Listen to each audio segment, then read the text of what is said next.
इसके बाद हम एक इंपॉर्टेंट यहाँ पर केस स्टडी डिस्कस करेंगे जो कि रिलेटेड है फाइनेंशियल डिसीजन के साथ। देखो एक फॉर्म के अंदर फाइनेंशियल मैनेजमेंट करने के लिए फॉर्म को कई सारे यहाँ पर फाइनेंशियल डिसीजन जो है वो लेने की जरूरत जो है वो पड़ती है। ठीक है, तो फाइनेंशियल डिसीजंस क्या होते हैं, उनका क्या रोल होता है, उससे रिलेटेड ये जो है वो केस स्टडी है वो हम यहाँ पर डिस्कस जो है वो करेंगे। ठीक है, तो देखो केस स्टडी क्या कह रही है। Financial decision in a form refers to the strategic decision made by the management regarding the allocation and utilization of financial resources to achieve the company's goals and objective। ठीक है, तो देखो financial resources से related आप जो भी decision लेते हो, जैसे कि फाइनेंशियल रिसोर्सेज को कैसे एलोकेट करना है, कहाँ पे एलोकेट करना है, उसका यूटिलाइजेशन यहाँ पर कैसे जो है वो करना है ताकि कंपनी के गोल्स ऑब्जेक्टिव अचीव हो सके, ये सारे के सारे हमारे डिसीजन जो है वो फाइनेंशियल डिसीजन जो है वो कहलाते हैं। These decision encompasses three key areas। तो फाइनेंशियल डिसीजन को अगर हम कैटेगराइज करें तो तीन इंपॉर्टेंट हमारे फाइनेंशियल डिसीजन होते हैं। एक होता है इन्वेस्टमेंट डिसीजन, एक होता है फाइनेंसिंग डिसीजन, एक होता है dividend decision. Together these financial decision are critical for ensuring the firm's financial stability, maximizing the share holder value and supporting the sustainable growth. तो अगर हम बात करें, ये तीनों की तीनों हमारे जो फाइनेंशियल डिसीजन होते हैं वो ऑर्गेनाइजेशन की financial stability, share holder value को मैक्सिमाइज करने के लिए और सस्टेनेबल ग्रोथ करने के लिए काफी ज्यादा जो है वो जरूरी होती है। ठीक है, अब इस केस स्टडी के बेस पर आपको यहाँ पर क्वेश्चन के जो है वो आंसर करने हैं। तो आई होप आपको फाइनेंशियल डिसीजन क्या होता है वो अच्छे तरीके से यहाँ पर क्लियर जो है वो हो गया होगा। अब क्वेश्चन देखो इस केस स्टडी के बेस पर क्या क्या है। पहला क्वेश्चन देखो, investment decision is concern with how much the farmer funds are forms funds are investment.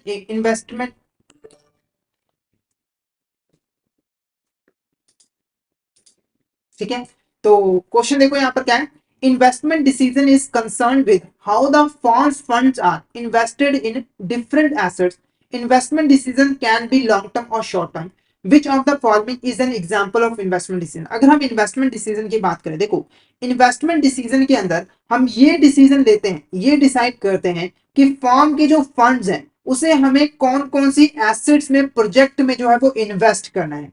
जैसे एग्जांपल दिए, आपके पास यहाँ पर दो प्रोजेक्ट है ए और बी, और आपके पास यहाँ पर डिसाइड करना है कि आप किस प्रोजेक्ट में यहाँ पर इन्वेस्ट करोगे, और आपने डिसाइड किया कि हम प्रोजेक्ट बी में इन्वेस्ट करेंगे।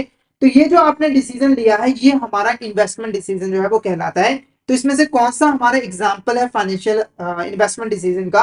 पहला देखो क्या है, परचेजिंग न्यू मशीनरी। आपने यहाँ पर एक न्यू मशीनरी जो है वो परचेज किया है, तो यहाँ पर आपने एक न्यू एसेट में इन्वेस्टमेंट की है अपने पैसे को, तो बिल्कुल ये हमारी एग्जांपल है। एक्वायरिंग न्यू बिजनेस, आपने न्यू बिजनेस को एक्वायर कर लिया है, तो ये भी आपने एक इन्वेस्टमेंट डिसीजन ही लिया है। इशूइंग इक्विटी शेयर्स, आपने इक्विटी शेयर्स को इशू किया ताकि आप फंड रेज कर सको, तो ये हमारा इन्वेस्टमेंट डिसीजन नहीं होता है क्योंकि ये फाइनेंसिंग डिसीजन होता है जिसके बारे में हम आगे पढ़ेंगे। रिसर्च एंड डेवलपमेंट प्रोजेक्ट, तो आपने यहाँ पर रिसर्च एंड डेवलपमेंट प्रोजेक्ट जो है वो इनिशिएट किए, तो यहाँ पर भी आपने पैसा इन्वेस्ट किया है, तो ये भी हमारी एग्जांपल है। तो करेक्ट आंसर क्या रहेगा, first second and fourth. First second fourth यानी कि ऑप्शन सी हमारा यहाँ पर करेक्ट आंसर जो है रहेगा। ऑप्शन सी जो है वो हमारा यहाँ पर करेक्ट आंसर रहेगा। ये सारे के सारे हमारे इन्वेस्टमेंट डिसीजन जो है वो कहलाते हैं। नेक्स्ट क्वेश्चन की बात करें अगर हम, dash decision focus on determining the optimal capital structure of firm which involve deciding the mix of debt and equity financing to fund operations and investment while minimizing the cost of capital and risk। ठीक है, तो सबसे पहले देखो capital structure क्या है उसको अगर हम थोड़ा सा समझ ले। देखो कोई भी कंपनी हो, कोई भी फॉर्म हो, उसको अपने बिजनेस ऑपरेशंस को परफॉर्म करने के लिए, अपनी एसेट्स को परचेज करने के लिए फंड्स की जरूरत पड़ती है। और वो जो फंड्स है वो दो तरीके से अरेंज करती है।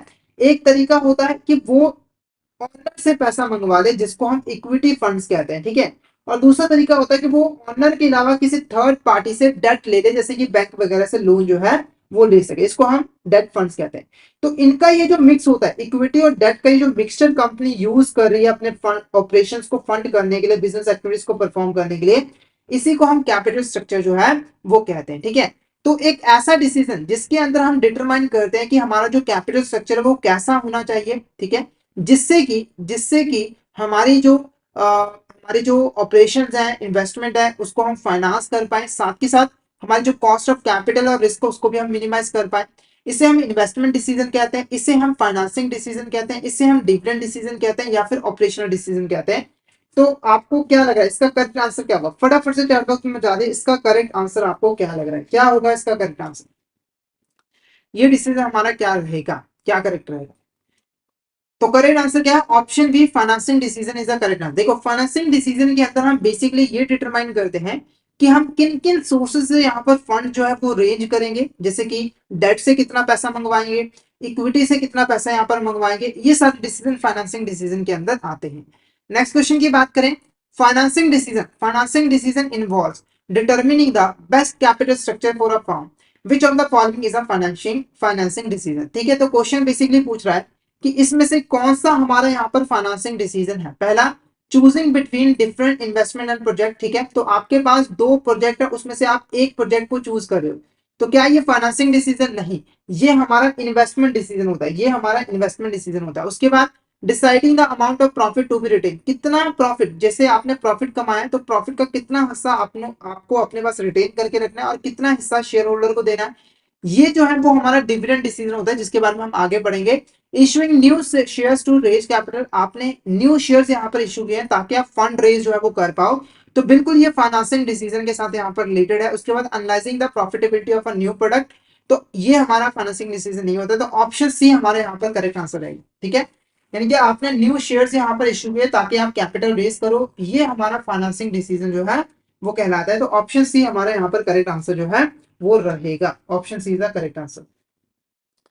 नेक्स्ट क्वेश्चन की बात करें, which decision involve deciding how much profit earned by company should be distributed among shareholders and how much should be retained for the future contingency retained earnings। ठीक है, तो इस क्वेश्चन का आंसर करने से पहले मैं आपको बता दूं कि कंपनी जब भी यहाँ पर प्रॉफिट कमाती है, जब भी यहाँ पर प्रॉफिट कमाती है, तो सारा का सारा जो प्रॉफिट है वो शेयर होल्डर को डिस्ट्रीब्यूट नहीं करती, बल्कि कुछ हिस्सा प्रॉफिट का वो अपने पास जो है वो रिटेन करके रख लेते हैं, रिजर्व करके रख लेते हैं, ताकि फ्यूचर में अगर कोई इमरजेंसी आए या फिर फ्यूचर में अगर उन्हें बिजनेस एक्सपैंड करने की जरूरत पड़े तो वो उस पैसे को यूज कर सके। ठीक है, तो एक ऐसा फाइनेंशियल डिसीजन जिसके अंदर कंपनी ये डिसाइड करती है कि प्रॉफिट का कितना हिस्सा डिविडेंड के फॉर्म में शेयर होल्डर को डिस्ट्रीब्यूट करना और कितना अपने पास रिजर्व करके रखना है, उस डिसीजन को हम क्या कहेंगे? इसे हम फाइनेंसिंग डिसीजन कहेंगे, इसे हम ऑपरेशनल डिसीजन कहेंगे, इसे हम इन्वेस्टमेंट डिसीजन कहेंगे, या फिर डिविडेंड डिसीजन कहेंगे।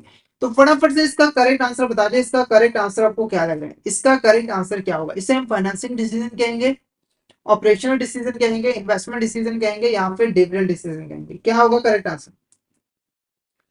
क्या होगा इसका करेक्ट आंसर? फटाफट से चैट बॉक्स में बता दीजिए, इसका करेक्ट आंसर आपको क्या लग रहा है?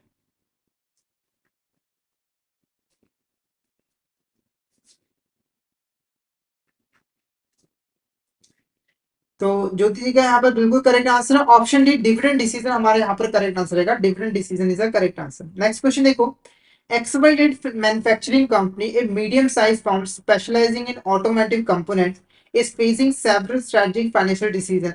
XYZ manufacturing company is considering expanding its production capacity to meet growing demand for its automotive parts. After conducting market research and feasibility studies, they decide to invest in new machinery and equipment.